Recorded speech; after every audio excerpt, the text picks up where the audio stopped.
दोस्तों अक्सर हिंदू लोग ये कहते हैं कि महमूद गजनवी, मोहम्मद गोरी, बाबर ये सब विदेशी थे, हिंदुस्तान के नहीं थे। मगर दूसरी तरफ यही लोग अखंड भारत का रोना भी रोते हैं और कहते हैं कि पाकिस्तान, अफगानिस्तान, तिब्बत ये सब पहले भारत का ही हिस्सा हुआ करते थे। ये नक्शा देखिए, इनके हिसाब से ये अखंड भारत था। गौर करिए, इसमें अफगानिस्तान को भी भारत का ही हिस्सा बताया गया है, जो कि सन 1876 में भारत से अलग हुआ इनके हिसाब से। अब सवाल ये पैदा होता है कि अगर अफगानिस्तान भी भारत का हिस्सा था तो महमूद गजनवी, मोहम्मद गोरी, बाबर ये लोग विदेशी कैसे हुए? ये लोग तो उस वक्त अफगानिस्तान में पैदा हुए जब अफगानिस्तान भारत का ही हिस्सा हुआ करता था। खैर, पिछले एपिसोड में आपने बादशाह शाहजहां के बारे में जाना था। शाहजहां के बाद उसका बेटा औरंगजेब मुगल सल्तनत का बादशाह बनता है। आज की ये video Aurangzeb versus Shivaji, Maratha versus मुगलों पर होगी और साथ ही मैं आपको ये भी बताऊंगा कि औरंगजेब ने शिवाजी के बेटे संभाजी को क्यों मरवाया था।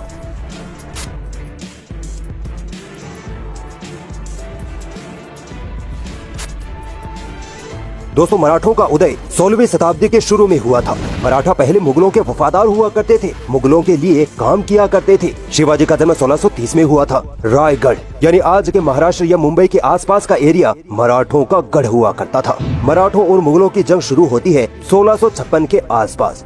इस वक्त मुगल सल्तनत का बादशाह शाहजहां था। 1656 में शिवाजी की स्थिति काफी मजबूत थी। कई किले और छोटी मोटी रियासतें शिवाजी ने जीत रखी थी। 1656 में शिवाजी ओवर कॉन्फिडेंस में आकर मुगल सल्तनत के शहर अहमदनगर पर हमला कर देते हैं और ये हमला मुगलों को खुला चैलेंज था। मगर इस वक्त मुगल सल्तनत में उठापटक चल रही होती है। शाहजहां बीमार पड़ा होता है और उसके चारों बेटे दारा शिकोह, शाह शुजा, मुराद और औरंगजेब गद्दी के लिए आपस में लड़ रहे होते हैं। इसी गुत्थम गुत्थी का फायदा उठाकर बीजापुर और गोलकुंडा रियासतें मुगल सल्तनत से आजाद हो जाती हैं। ये दोनों रियासतें शिया रियासतें थी। शिवाजी भी मौका पाकर इन शिया रियासतों के साथ मिल जाते हैं। मगर 1658 में जब औरंगजेब मुगल सल्तनत का बादशाह बनता है तो वह सीधा बीजापुर और गोलकुंडा रियासतों को सबक सिखाने की ठानता है।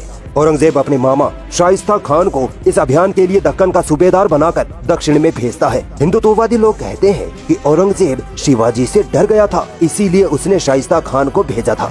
ये बिना वजह शिवाजी को महान बनाने के लिए बोला गया झूठ था। उस वक्त औरंगजेब को ये तक पता नहीं था कि शिवाजी है कौन।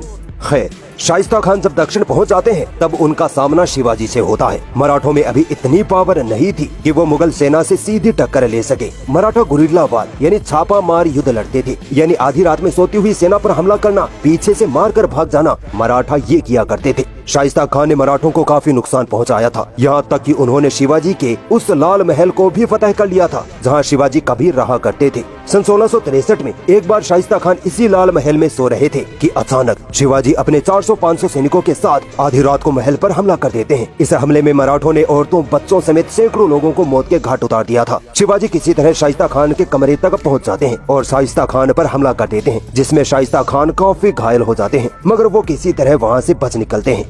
दोस्तों, अगर इसी तरह का हमला कोई मुगल बादशाह करे तो ये लोग कहते हैं कि मुगल कायर होते हैं, डरपोक होते हैं। जो रात को निहत्थे लोगों पर हमला किया, मुगलों में सामने से लड़ने की हिम्मत नहीं होती। मगर अब देखिए, शिवाजी ने भी आधी रात को निहत्थे लोगों पर हमला किया। क्या शिवाजी को भी कायर, डरपोक और धोखे से हमला करने वाला कहना चाहिए? दोस्तों, शाइस्ता खान ने मराठों को काफी हद तक कमजोर कर दिया था। इसी वजह से मराठों के पास धन दौलत की कमी आ जाती है। पैसों के लालच में शिवाजी सूरत को लूटने का प्लान बनाते हैं और सन 1664 में शिवाजी सूरत में भयंकर तरीके से लूटमार करते हैं। कत्लेआम होता है, कई लोगों के घरों को उजाड़ दिया जाता है, जिनमें ज्यादातर हिंदू ही होते हैं। सोचिए, यही काम अगर मुगल करते तो उनको लुटेरा कहा जाता, मगर शिवाजी को। शाइस्ता खान जब घायल होकर औरंगजेब के पास पहुंचते हैं तब औरंगजेब भयंकर तरीके से गुस्से में आ जाता है। यही वो वक्त था जब औरंगजेब को शिवाजी के बारे में पता चलता है। मगर अब भी औरंगजेब का टारगेट बीजापुर और गोलकुंडा ही थे, ना कि मराठा। मगर हाँ, अब शिवाजी को कुचलना भी जरूरी था। इसीलिए औरंगजेब अपने वफादार सेनापति राजा जयसिंह को दक्कन का सूबेदार बनाकर साउथ की तरफ रवाना कर देते हैं। राजा जयसिंह आते ही मराठों पर इस कदर टूट पड़ते हैं कि मराठों को भागने तक का मौका नहीं मिलता। मराठों और शिवाजी को हद से ज्यादा ग्लोरीफाई किया जाता है। उनको बढ़ा चढ़ाकर इतना ताकतवर बताया जाता है कि जैसे मराठों ने मुगलों के आगे कभी घुटने नहीं टेके थे। मगर इतिहास इसके बिल्कुल उलट है। 1665 में मुगल सेनापति राजा जयसिंह मराठों पर डायरेक्ट हमला कर देते हैं। शिवाजी उनको जर्रा बराबर भी टक्कर नहीं दे पाते। राजा जयसिंह शिवाजी के पुरंदर के किले को फतह कर लेते हैं और इसी फतह पर शिवाजी मुगलों के आगे घुटने टेक देते हैं। शिवाजी राजा जयसिंह के साथ बिना शर्त के संधि कर लेते हैं। इसे पुरंदर की संधि कहते हैं। इस संधि में तय पाया जाता है कि शिवाजी अपने 23 किले मुगलों को सौंप देंगे। बीजापुर और गोलकुंडा के खिलाफ शिवाजी मुगलों का साथ देंगे और सबसे बड़ी शर्त ये कि शिवाजी अपने बेटे संभाजी को औरंगजेब के पास भेजेंगे।